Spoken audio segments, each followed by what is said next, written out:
Seja muito bem-vindo, muito bem-vinda ao Pod Café. A gente está aqui em Sorocaba, na Kings Coffee Company, conversando agora com o Daniel. A gente bateu o papo com a Aline, agora a gente conversar com o Daniel, porque eu quero saber tudo aqui, detalhes da trajetória do Daniel no café, que eu sei que você não veio de um pé de café, que você é um paulista do apartamento. Do carpete. Eu quero saber tudo aí dessa transição. Dá um resumo pra gente, Daniel, obrigada. Bom. E conta um pouquinho aí como é que foi essa tua chegada no café. Legal. Bom, obrigado pelo convite, né, da gente estar podendo participar desse podcast, de trazer um pouco da nossa história, um pouco da nossa entrega hoje. E a minha história com o café é um pouco diferente da história de vocês, né? Sim. Porque, na realidade, eu sou paulistano, cresci dentro de um apartamento pequeno na Zona Leste de São Paulo, não tinha essa questão de fazenda, sítio. E meu primeiro contato com café, na realidade, não foi numa fazenda. Em 2010, eu trabalhava no mercado farmacêutico, sou farmacêutico de formação. E aí, nos Estados Unidos, durante uma visita que a gente tinha lá dentro do previsto, eu vi uma placa falando assim, a prova de cafés do Brasil, algo parecido com isso. E aí eu perguntei no hotel, eu gosto de café, adoro café.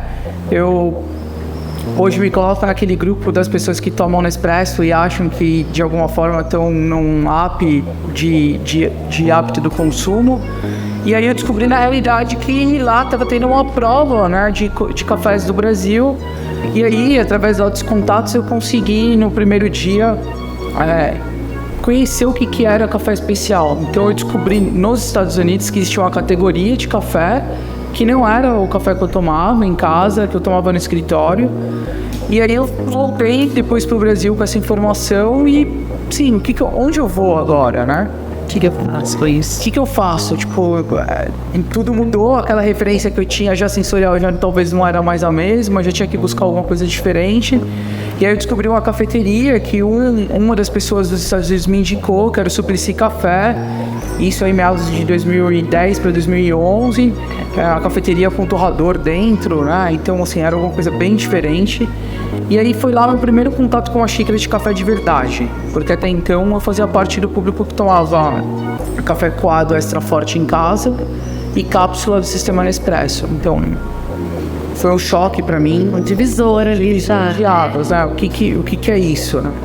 E aí eu comecei aí, na verdade comecei como consumidor mesmo, de procurar, de entender o que eram aquelas diferenças, tanto do ponto de vista de xícara e o que tinha antes da xícara, né? Então, aí eu peguei e fui no final de semana para conhecer uma fazenda em São Lourenço, para entender o que era café, porque a gente cresce no Brasil com uma relação muito próxima e muito longe do café. Então é um dos pontos que a gente fala aqui na Kings Coffee Company para os consumidores que vêm para cá. A gente erra na educação das crianças porque a gente passa 13 anos num ciclo escolar fora das capitais de café, né? Igual Minas Gerais, talvez o Alto Mogiana aqui no estado de São Paulo. A gente passa sem ter visto um pé de café, sem ter uma fruta, sem conhecer o gosto que uma fruta de café tem. Então fica muito longe essa referência que a gente tem. Então...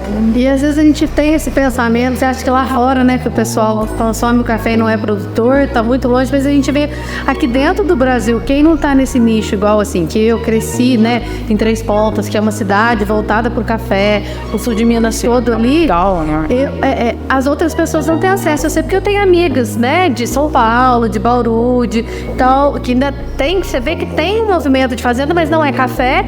E quando elas foram tendo acesso ao café, inclusive de outras amigas que produziam, ela falou, gente, é isso que é o café? E você falou assim, a gente tá dentro do Brasil, né? Que é o maior produtor e a gente, eu sempre falo que a gente usa algumas datas como datas que são as âncoras, né, pra gente dar informação. A gente é o maior produtor de café desde 1834, então quer dizer, não é uma coisa recente, ontem, né? Assim, qual que é o plano que a gente tem de construção de educação escolar hoje para falar do café? Porque ele é importante do ponto de vista cultural, ele é importante do ponto de vista de hábito de consumo, do ponto de vista econômico a gente não pode deixar o café fora da balança comercial, que seria uma tragédia, né? Então, como que a gente pode melhorar? E aí eu me peguei nisso, né? De alguma forma, eu fazia parte de um modelo de consumo que provavelmente tinha dinheiro para consumir alguma coisa melhor, mas eu não tinha essa informação. Onde está essa informação? E você era inquieto com essa questão? Tipo, igual, sei lá, você estava lá nos Estados Unidos, viu o café especial brasileiro, aquilo te intrigou, você chegou, você já morava em São Paulo, mas ainda não tinha ido ao Suplicy, descobriu, e você já tinha isso com outras coisas, ou você acha que o café virou uma chave diferente, não sei? Eu acho que o café talvez tenha sido a última, né? Porque eu já vinha em São Paulo, nessa época eu já tinha um apelo muito grande com a questão do vinho, principalmente com as questões corporativas, então a gente tinha esse acesso, essas diferenças, e aí foi um choque perceber que tudo o que a gente estava falando de vinho obrigatoriamente estava relacionado com café. Então, a história do terroir, que o brasileiro tanto conta do vinho, acontece na xícara de café, a gente só não consegue ter essa informação. Então, hoje ainda é um obstáculo, né? É um obstáculo de informação para o consumidor que tem poder de compra, poder de escolha, de não saber. Então, uma parte hoje do café que é consumido, ele é consumido simplesmente porque a gente não sabe comprar, a gente não tem as informações certas, na hora certa, né? Basta ver que o consumidor hoje leva 28 segundos para comprar um café no supermercado, né? Então, a pesquisa de um dos trabalhos que eu fiz como especialista de café na Nestlé mostrava lá que o consumidor brasileiro leva 28 segundos para a escolha do café. Então, quer dizer, ele não escolhe o café. Ele só pega. Está escolhido, né? O varejista escolheu a promoção, escolheu a porção da Gol, a propaganda provavelmente no horário da novela, e aí a gente acaba não tendo essa oportunidade de escolha, não vai ter. Ô Daniel, e para mim é muito interessante a gente estar conversando, porque eu, né, entrei no mundo de cafés especiais, também fui ter acesso, sempre tive contato com café da fazenda, café da minha família, mas era um café limpo, mas um café com uma um pouquinho mais chegada, que normalmente passava-se com açuquinha, a gente tomava, e quando você já estava um pouquinho mais, assim, você já tomava ele sem açúcar, mas você tinha acostumado, mas ele não era um café doce, era um café que o que predominava era um amargor, era um café limpo, mas a gente não tinha o hábito de comprar no supermercado, mas também eu não tinha essa coisa alimentícia com o café, de pensar que ele era um movimento que podia estar dentro da minha rotina. Então, quando eu tive acesso também a um café especial a primeira vez, eu levei um susto, porque eu falei, cara, isso é café? Eu bebo café a vida inteira da roça ali de casa e nunca vi isso. Então, isso abriu um mundo na minha cabeça de curiosidade, de me instigar a falar, cara, como que isso é feito dentro do lugar que eu moro e eu não tenho essa consciência. E eu fui indo assim para esse lado, virou essa chave, mas eu nunca fui para essa parte do pós, né, do depois da fazenda e depois que a gente prova, porque quando eu fui me especializando e foi na prova, que eu tirei o upgrade, então a gente estava muito naquela coisa do laboratório, de provar e tal, e torrava a amostra, e depois que eu fui para Flores, que eu tive acesso à fazenda experimental, que eu fui entender do manejo, da lavoura, que a gente vai entendendo, mas eu nunca cheguei nessa outra ponta, que é a ponta da cafeteria, que é a ponta dos métodos. Assim, a gente conhece muito por cima, né? Do tanto que esse é um outro universo, e que eu vejo que você foi caminhando muito para esse lado. Eu queria que você falasse um pouquinho dessa tua transição da área farmacêutica, que você chegou para a indústria, e depois como que você chegou nessa parte que hoje eu sei... Gente de hospitalidade. Como foi isso? Eu tive uma transição que a gente, né, desenhou, então eu tive a ajuda de um profissional global da indústria farmacêutica para, assim, eu quero sair da indústria e quero trabalhar com café. Mas, onde que eu vou trabalhar? Onde que eu posso usar um pouco da expertise que eu tenho hoje como farmacêutico de parte técnica com café? E aí, com o meu estudo, eu comecei a perceber que a discussão no Brasil era rasa, ainda é um pouco rasa, as questões técnicas não são levadas com tanta seriedade igual lá fora, até por uma questão de base de educação geral. E aí eu fui construindo esse caminho, e aí eu falei, bom, ok, tá na hora da gente pensar então que agora tá planejado, agora é ação, preciso sair da indústria e trabalhar com café.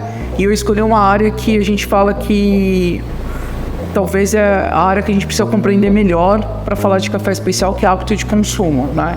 O que a gente consome, como que a gente consome, que horas que a gente consome, quais são as possibilidades de consumo diferentes do que a gente tem, como que eu faço para alterar um hábito por médio e longo prazo estruturado, né?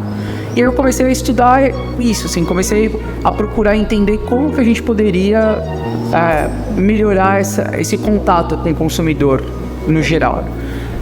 Eu fui morar fora, eu achei que eu precisava ter um tempo fora do Brasil para entender como que era o hábito de consumo na Europa, principalmente, porque é um grande consumidor, é um mercado importante para café especial.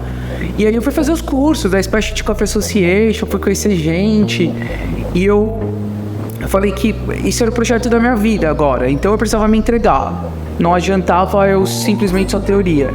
E aí eu resolvi encarar, trabalhar nas cafeterias de freela de final de semana. Vamos lavar louça, vamos limpar chão, vamos fazer café, vamos falar de café para o consumidor. E aí eu descobri que tinha alguma coisa ali que é super importante, que é essa questão da hospitalidade. Como que a gente serve, por quê, quais são os métodos, né? E tudo isso é baseado na questão hoje técnica. Então, quando a gente discute, né, quais são os métodos de preparo que a gente vai fazer o café, a gente fica chocado que no Brasil a gente vai no mercado varejista e tem um método disponível para venda, né? O famoso Melita 103, 102, e todas as moagens que a indústria entrega de café hoje no supermercado não servem para aquele método. Porque para cada método tem uma moagem, é química, né? Se a gente está falando em fazer café, café é um processo de extração. É um processo químico, a gente aprende na escola, no ensino médio, né? Solvente, soluto, equação de balanceamento das coisas, e a gente não aplica. Então, hoje a gente dá curso aqui de café, né? As oficinas de métodos de preparo, e as pessoas ficam chocadas porque, na realidade, elas têm todas as informações para fazer um bom café. O que elas não conseguem é aplicar aquela teoria toda que foi dada pra gente em algum momento, né? Então, eu acho que quando eu identifiquei isso, eu falei assim, pô, tá aí uma missão para fazer, para trabalhar, não adianta também só trabalhar com a questão do hábito sem ir lá na ponta testar. E aí a coisa foi evoluindo, eu voltei pro Brasil, fui trabalhar com o time de Coffee Experts da Nestlé, para ajudar a Nestlé a desenvolver um portfólio de novos produtos, de um modelo novo de comunicação no varejo. Então, a gente tem um case que é antes e depois da entrada dos produtos da Nestlé no mercado para trade marketing, né? Como que era a degustação final para o consumidor no ponto de venda? Pô, a gente colocava uma mocinha bonitinha com vestido colado e dava um café para ela servir. O que ela sabia do café? Né? Nada, era só bebida. E a gente discutiu muito que precisava mudar o modelo de comunicação. Então a gente passou a trazer comunicação de formar baristas para falar com o consumidor, né? Para o consumidor prestar atenção no que o outro estava falando. Porque a gente só presta atenção no que o outro está falando quando o outro tem um pouco mais de conhecimento. Deixa eu te interromper, que eu pensei em uma coisa agora que você falou isso. Você acha que por que, por exemplo, que a gente aqui no Brasil, você acha... Vou tentar formular. A gente aprendeu a tomar café, mesmo quem produzia, era tomar um café com uma torra escura, em casa, um café com açúcar. A gente nunca aprendeu a provar um café, a sentir o café. A gente tem a ideia de que o nosso café preparado, né, que ele sempre estava fora do Brasil. Então, o que ficava aqui pra gente era o que sobrava da maquinação, o que ficou na máquina do benefício, as peneiras baixas, as escolhas e tudo isso. Se a gente faz uma torra muito escura, você moe aquilo muito fino, ninguém sabe o que tem, aquilo é tomado.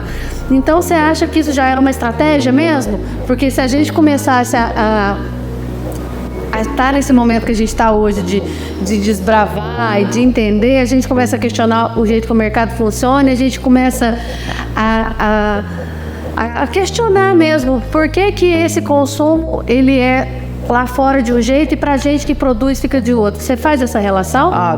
Dá pra fazer, né? Tipo, se a gente fosse estudar só parte de mercado, marketing e participações, né, das indústrias, a gente pode talvez separar por alguns períodos de crise, né? Então, sei lá, como que era o mercado de café antes de 1930, antes do crash da Bolsa de Nova York, ela sempre aparece, essa informação sempre aparece porque é uma informação importante por poder de compra, né? Como que era vendido o café antes de 1929, né? No Brasil, a gente tinha esse modelo, já era café escolha, resto, peneira baixa, o resto da maquinação. A informação que a gente tem parece que não, parece que tipo, de alguma forma tinha um pouco mais de qualidade.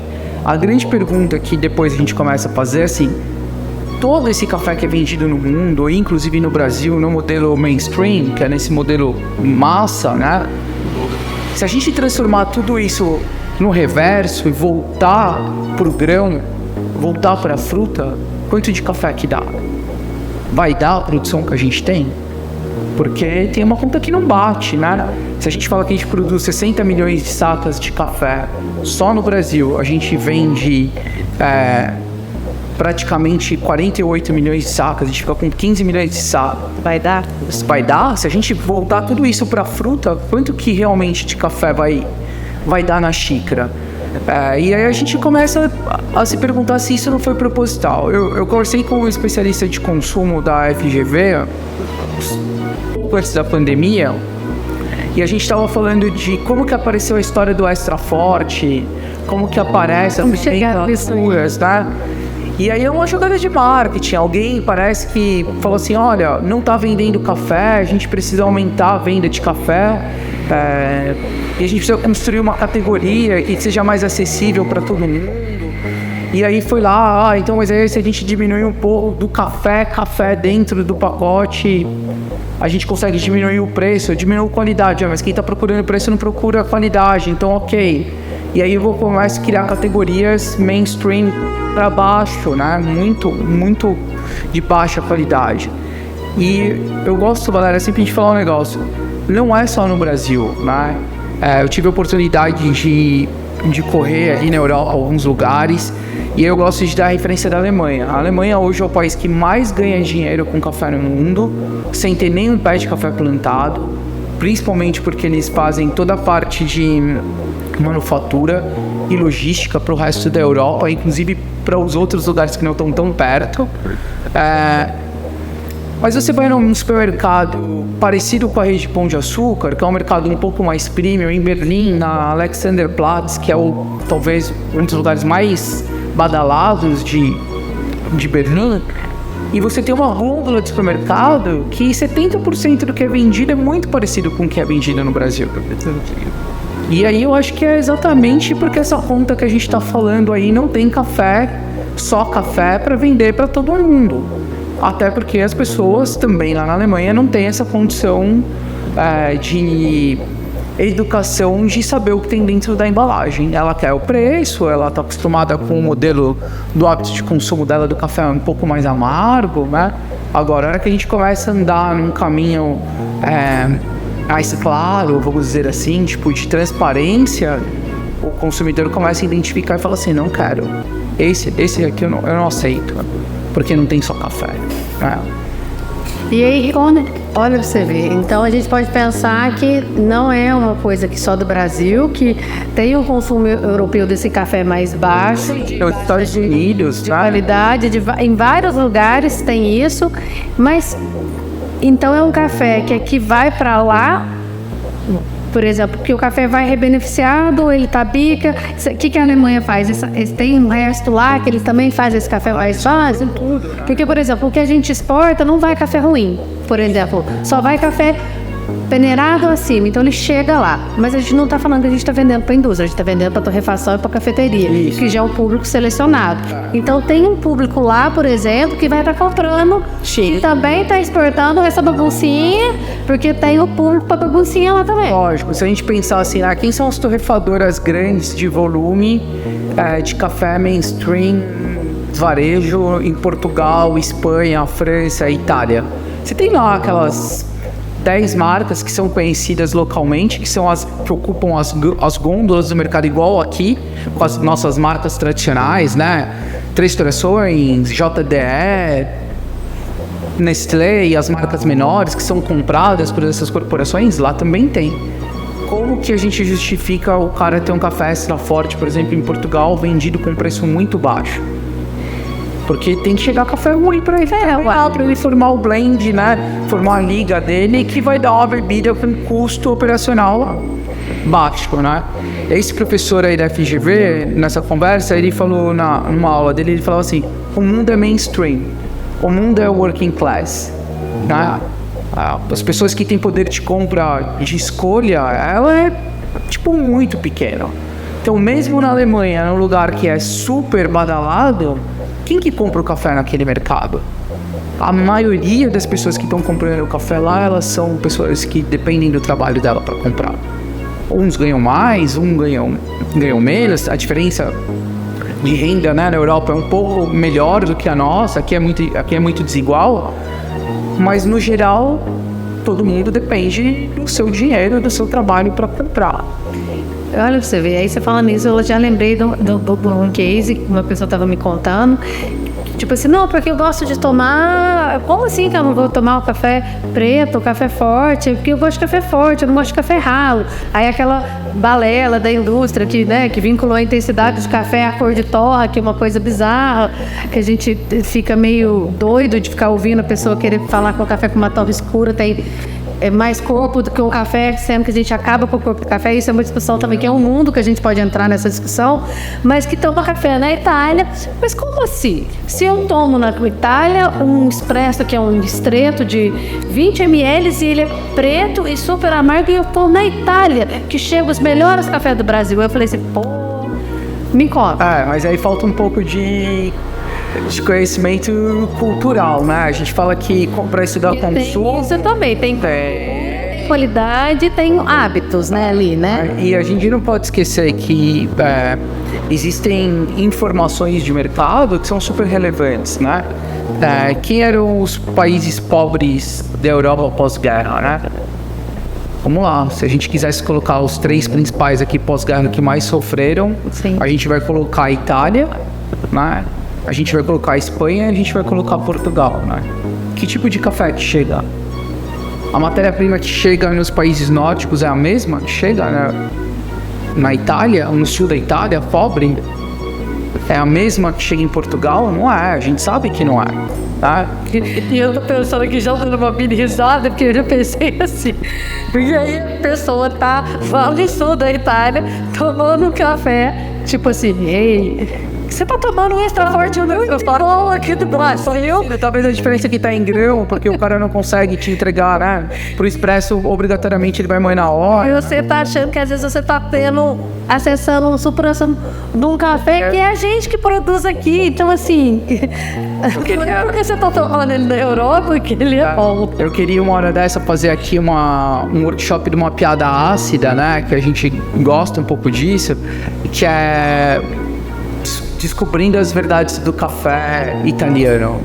Sim. Justifica. Isso. Acho que a gente podia já deixar aí um engajo, porque uma série pro Daniel a gente fazer isso. A gente fala que os italianos, de certa forma, tomam café mal, igual a gente, porque a matéria-prima é de baixa qualidade, a questão do hábito de consumo, de preparo que foi introduzida, né, com a história dos estreitos com 15, no máximo 20 ml, são extremamente desagradáveis, difícil você conseguir tomar um café, inclusive especial, com 10, 15 ml, achar essa receita, achar esse equilíbrio. A gente vai falar disso mais pra frente, mas a gente sempre fala, o italiano tem um destaque, porque os caras inventaram a máquina de espresso, né, então tem toda uma magia de que a Itália é o grande, né, os caras não tem nem o pé de café. E outra, se a gente fosse pegar hoje, voltando pro assunto do pé de café especial, as cafeterias de café especial na Itália sofrem muito mais do que a gente, porque o hábito de consumo lá é muito mais enraizado.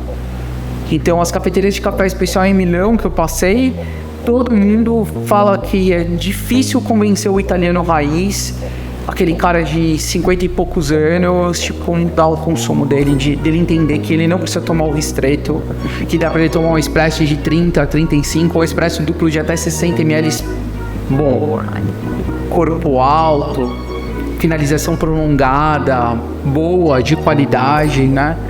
Então, A Itália é um case pra gente. Daria pra fazer um podcast só da Itália. Só da Itália. Porque eu acho que tem isso, né? O rolê das marcas. Então a gente fala, eles entendem. Aí você já fica querendo passar um pano, né? Aquilo. Aí não é assim, né? Complexo. A gente... É uma discussão mais profunda. Vai muito além do que só da xícara, né? A gente vai precisar entender um pouco de outras coisas. E você sabe quando eu penso assim, que eu fico pensando no pessoal raiz, por exemplo, da minha família, que eu quero aquele cafezinho preto, aquela coisa que tá habituado. Eu acho que o café vinha muito mais por uma dose de cafeína, do que necessariamente uma coisa de prazer. Sim. Então, na hora que ele fala assim, acho que era vinculado assim, toma esse cafezinho preto aqui que você vai te dar essa energia que você precisa, faz teu corre. Tinha o rolê de vamos tomar um cafezinho e bater um papo, que poderia ser uma coisa meio apreciada, mas eu acho que era muito mais isso, bora tomar esse café e correr pra vida, né? Mas acho que aí a gente, dentro das ondas de consumo, né, e inclusive do café a gente dá nomes, né, a primeira onda de consumo, a segunda onda de consumo, e a gente fala muito hoje da terceira. Muita gente também fala da quarta e quinta onda. Eu já não separo muito, porque eu falo que chega num determinado ponto que vira muito mais moda do que evolução do ponto de vista de estudo mesmo do que está acontecendo. Então, assim, a primeira onda era café só por café. Preciso de café por uma necessidade fisiológica. Eu almocei, tô com sono, preciso de café. 3 da tarde deu sono, eu preciso de café. Então, não tinha informação, é só bebida. Ponto.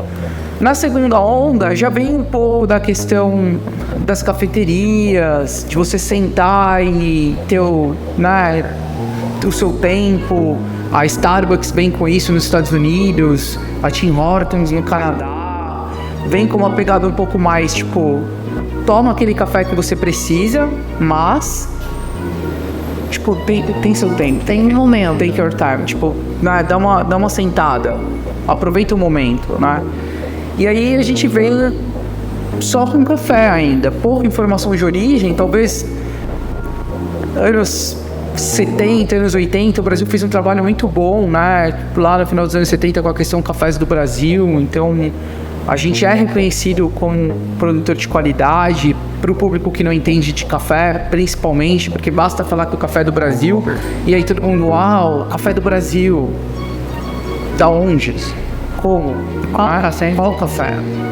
Porque é isso, o consumidor não consegue entender que o mau café ele é proveniente da lavoura que pode ter dado um bom café. Ele é o resto do bom café, tá? E não tem resto do bom café que vai se transformar num bom café. Não vai rolar isso, tá?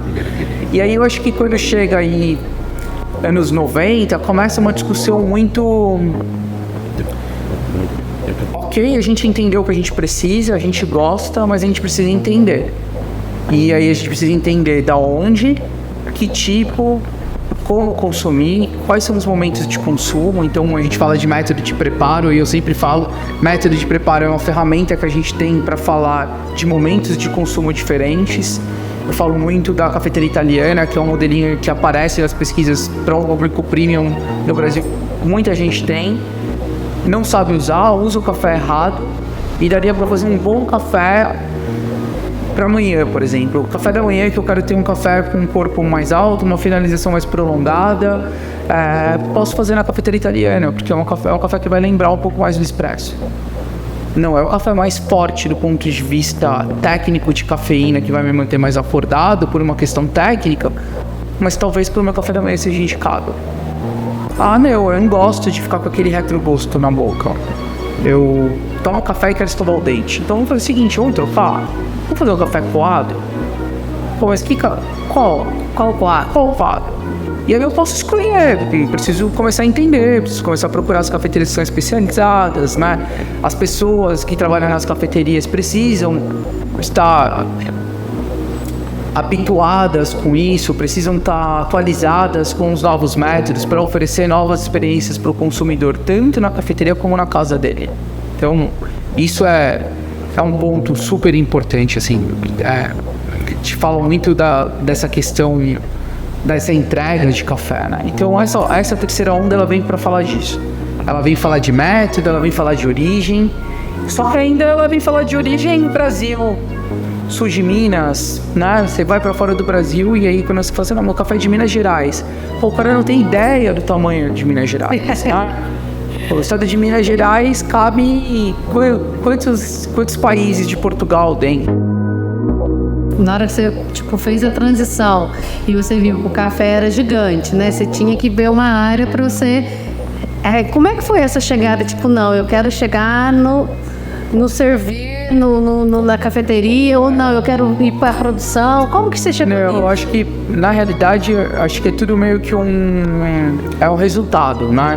Então, lá atrás, quando eu desenhei o plano era...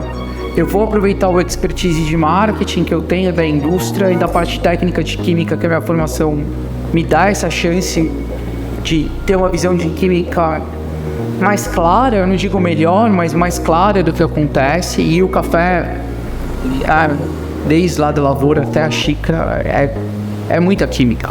Né? Então isso me deu uma chance de perceber que eu tinha um lugar diferente de fala, porque eu conseguia colocar palavras técnicas onde não tinha essa discussão. E aí eu acho que esse negócio foi andando, eu percebi que a indústria do café era interessante, porque eu já estava habituado com o corporativo, como funciona, e coloquei lá um plano que eu ia, em 5 anos eu ia voltar a trabalhar na indústria, na grande indústria, mas eu ia trabalhar na indústria do café. Então essa é a minha viagem para a Europa. Eu trabalhei nos festivais de café, fui trabalhar nas cafeterias, fui conhecer gente, fui provar café. E quando eu voltei, eu fiquei num lugar que eu podia, olhar para a cena de café e falar, olha, a gente precisa melhorar aqui, a gente não comunica bem aqui, a gente quer mudar o hábito, a gente precisa focar nessa informação. E aí eu, numa rede de contatos, eu fui descoberto pelos caras da Nestlé e eu acabei voltando para a indústria. Então, hoje eu posso falar assim que a indústria do café me ajudou de alguma forma a falar de café, colocar a informação do café para frente. E aí é uma coisa meio que vira uma consequência, porque na Nestlé eu devo ter formado, sei lá, mais de 1000 baristas, para falar de café no supermercado, para consumidor final. E aí você fala, ok, essa informação aqui, ela é tão relevante, né? O que eu vou fazer com essa informação sem a indústria? Aí eu conheci a Aline no meio do caminho, a gente fala que tem uma história de amor com o café, porque a gente se conheceu nesse rolê do café. E aí a gente meio que trocando muita ideia, a gente troca muita informação, então a conversa acaba sendo café praticamente o tempo todo. E a gente chegou a uma conclusão que, para juntar um pouco do trabalho que a Aline faz como produtora hoje, e para juntar um pouco do hábito de consumo que a gente discute e o que a gente quer que o consumidor entenda, a gente precisaria obrigatoriamente estar na cadeia toda. E aí veio o desafio, né? Empreender no Brasil, num país que a economia não tem essa estabilidade, no momento que você tinha um governo que não apoia as questões das microempresas de forma clara. E você fala, ok, mas e aí, o que eu vou fazer, né? Vamos estudar? Vamos ver onde que poderia? E aí eu usei lá algumas informações que eu tinha de mercado que eram privilegiadas pelo fato de trabalhar na indústria. E chegou em Sorocaba. Então, assim, muita gente pergunta pra gente, mas por que vocês estão em Sorocaba, né? Olha, gente, Sorocaba é quente demais, a gente tá suando aqui, né? Assim, eu não me adapto com esse calor. Sertão de São Paulo, Sertão de São Paulo. E a gente descobriu Sorocaba, na verdade, porque Sorocaba apareceu nas pesquisas de mercado que falavam de 2 coisas que são super importantes. Uma que é extremamente relevante, que é o mercado de cervejas. E aí todo mundo fala, mas o que tem a ver o mercado de cervejas com o mercado de café? A gente está falando de mudança de hábito de consumo, né? Cerveja artesanal. Que já tá antenado. O cara tá maduro, né? Ele já toma cerveja, já escolhe o tipo, sabe nota sensorial, entende dos sabores básicos, das questões básicas dos gostos da cerveja e tal. Esse era um ponto de relevância, né? E o outro que está a menos de 100 km de São Paulo, servido de boa rodovia, poder aquisitivo alto. E aí eu falei, olha, existe uma oportunidade de negócio diferente ao invés de fazer em São Paulo, onde Eu não digo que está saturado, porque uma cidade que tem 10 milhões de habitantes, nada está saturado, né? Se tiver 300 cafeterias de café especial em São Paulo, e todas estiverem, inclusive, no mesmo lugar que elas estão hoje lá, todas elas vão vender. Mas por que fazer em São Paulo e não fora? Que muda a qualidade de vida até para vocês também. Pensando, inclusive, na questão, a gente só não sabia do calor, mas a gente... Olha, atenção ao calor. E aí a gente... E é bom a gente foi reforçar do calor, porque a gente vai falar de entrega, de hospitalidade, que é um termo que a gente usa bastante, de cafeteria, e aí entra as bebidas geladas, né? Que aí tá fora do hábito de consumo do brasileiro, né? Que é um desafio. É um desafio. E aí a gente decidiu que então seria Sorocaba colocar aqui um modelo diferente, que é um modelo que tem pouquíssimo no Brasil, que é uma cafeteria e uma torrefadora e uma escola de café, só de cafés especiais. Vamos falar só do final da terceira onda de café. Então, vamos falar da importância do produtor, vamos retratar esse trabalho que o produtor e as famílias produtoras têm, vamos falar de hábitos de consumo local, vamos mostrar para o consumidor o que ele consome, vamos fazer para ele de uma forma técnica, mas que ele consiga replicar na casa dele. E entenda o motivo. Entenda o motivo, né? Fazer uma construção. E aí a gente desenhou um projeto muito focado no modelo das cafeterias, tipo, que tem uma entrega muito acima da média fora do Brasil, né? Então, sei lá, eu devo ter visitado mais de 40 cafeterias fora. Eu mapeei as cafeterias, como que funciona, quem que é a máquina, quem que é a xícara, como que é o speech, como que fala. E eu falei, a gente tem o desafio que o consumidor talvez não esteja preparado para esse momento, mas a gente vai colocar, vamos ver.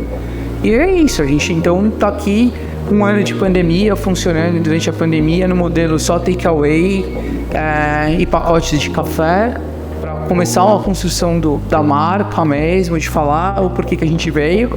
E de um ano para cá, de novembro de 2021 para cá, no modelo mais que a gente está habituado, né? Cadeiras, mesas, cardápio de comida, no modelo de comfort food, slow coffee, café feito na hora, com as pessoas vendo. Então, assim, é um trabalho que eu falo, é o resultado do trabalho que a gente tem, e não simplesmente, vamos ter uma cafeteria.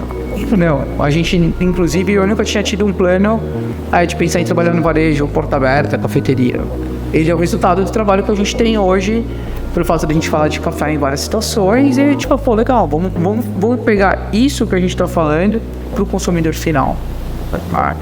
Tipo, numa cidade quente, uma cidade que tem hábito de consumo maduro para bebidas, né? Então fica mais fácil, vamos trazer, mas é um desafio, né? E eu achei muito interessante que, né, a família da Aline, produtora, né, veio o café e aí juntando toda essa expertise com a questão de valorizar, trazer o produtor para dentro para conectar ele ao consumidor. O consumidor, tipo, sair desse limbo, tipo, só chegou o café, não, você sabe o que é esse café? O café tá ali, né? Acho legal, tá aqui, você sabe quem produziu, o que acontece e como é que foi essa decisão? Tipo, não, a gente tem que trazer o nome do produtor, o produtor para dentro da cafeteria para apresentar ele para o consumidor. Eu acho que aí tá mais dentro de uma estratégia de marketing, pra gente entender que o consumidor, ele compra uma história, né? Então, não adiantaria eu falar de qualidade de xícara de café e esquecer o trabalho lá atrás. Então, o que na minha cabeça ficou muito marcado foi o primeiro ano de colheita da Aline, o trabalho braçal que ela fez.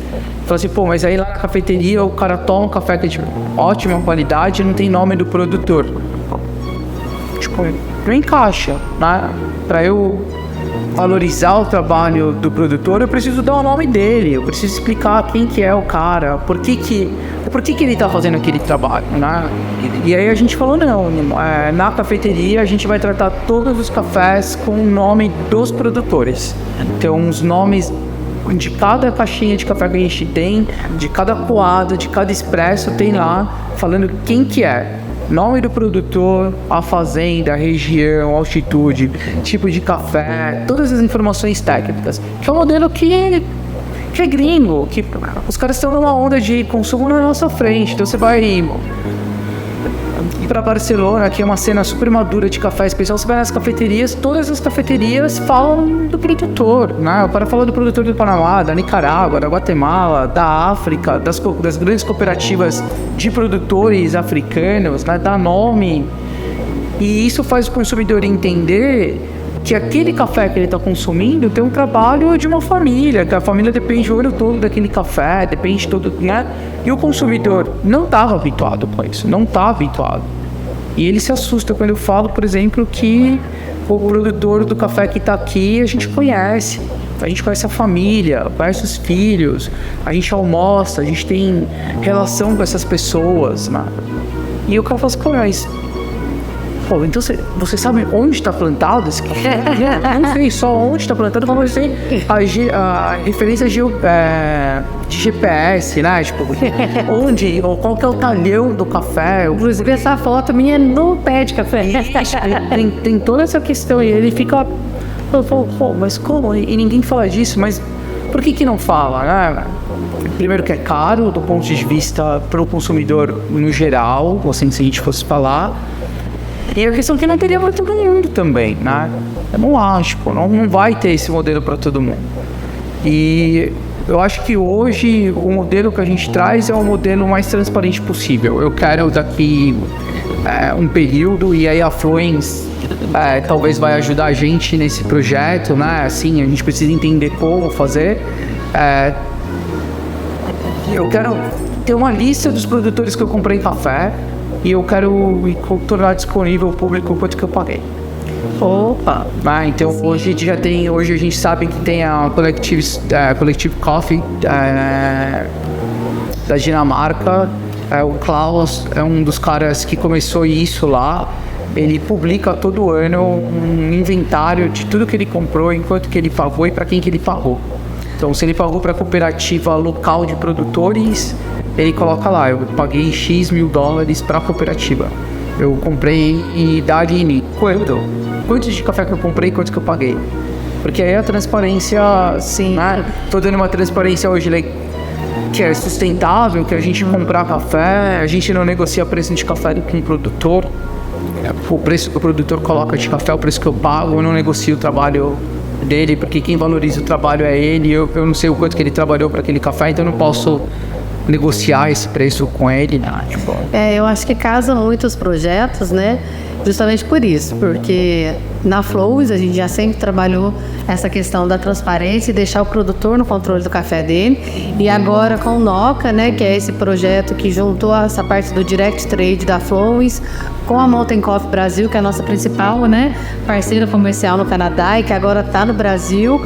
E, né, e surgiu essa joint venture que virou Noca, que é para a gente expandir, porque a gente entendeu que a gente consegue valorizar o produtor com quem valoriza a história dele, não só o produto que ele produz. Então, se a gente via que o mercado de Direct Trade estava lá funcionando, a gente também queria e que ele chega lá e distribui para torrefações e cafeterias, a gente queria fazer isso tanto aqui no Brasil como também em outros mercados. Então, o Noca veio para isso. E essa questão da transparência, tipo, o produtor, o valor da saca, o que ele sabe exatamente quem pagou, qual que é o spread da Flows ali para fazer todo esse negócio, todo mundo tá ganhando. Então não é aquilo de você comprar do fulano por 1.000, conseguir um ágil tal, vender para você por 1.800, o produtor... Não, é tipo assim, se a gente conseguiu vender por 1.800, é 1.800 a porcentagem, é 1.800 livre. Tá claro o que é desde o começo. Todo mundo. E eu acho que isso, eu até não sei falar certinho se já tá, porque agora a gente tá com o dashboard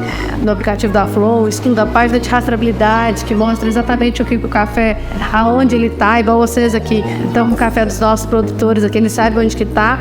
E ele acessa tudo. Hoje lá ele olha no armazém quanto que ele tem, que ficou do café, por quanto vendeu, quanto que pagou. Essa transparência, porque a gente acha que as pessoas têm papéis na cadeia que precisam ser desempenhados. Você fazer um desenrolo, tudo isso tem o seu papel, mas todo mundo sabendo aonde se posiciona e onde cada um ganha. Você vai mudando, né?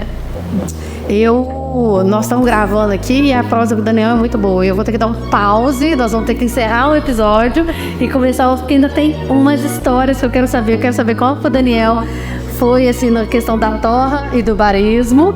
E quero saber como que você foi agora nesse último campeonato brasileiro que você estava lá de juiz. Eu quero detalhes, então a gente volta no outro episódio para ele me contar toda essa história. Obrigada, viu, Daniel? Obrigado.